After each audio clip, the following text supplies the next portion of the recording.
হরে কৃষ্ণ, শুভ সকাল আপনাদের সবাইকে। আপনারা সবাই কেমন আছেন? আশা করছি ভালোই আছেন। তো আজকে নয়, ঠিক কাল রাতে একটা কাণ্ড ঘটেছে। তো কি কাণ্ড ঘটেছে আপনাদেরকে দেখাবো। আর সকাল সকাল আমি ভগবানের দর্শন করবো আপনাদের জন্য।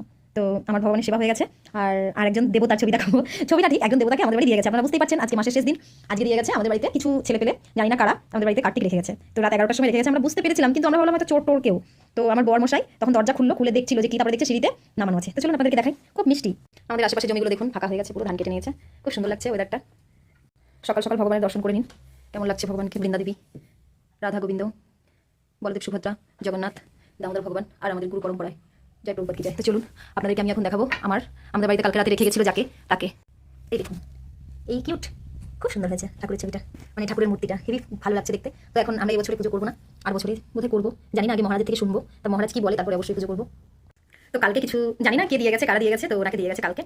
তো কি করবো বলুন, দেবদেবীকে দিয়ে গেছে, এখন তো ফেলে দেওয়া যায় না, ওনাকে ফেলে দিতে পারি না আমরা। ওনারা ভগবানের বড় ভক্ত। তো মহারাজের কাছে আমরা শুনবো উনি কি বলে, তারপরে উনি যেটা বলবেন করতে আমরা সেটাই করবো। তো চলুন, সকলে ভালো থাকবেন, সুস্থ থাকবেন, সাবধানে থাকবেন। আজকের ব্লগটা এখানে শেষ করছি। দেখা হচ্ছে পরের ভিডিওতে। হরি বল।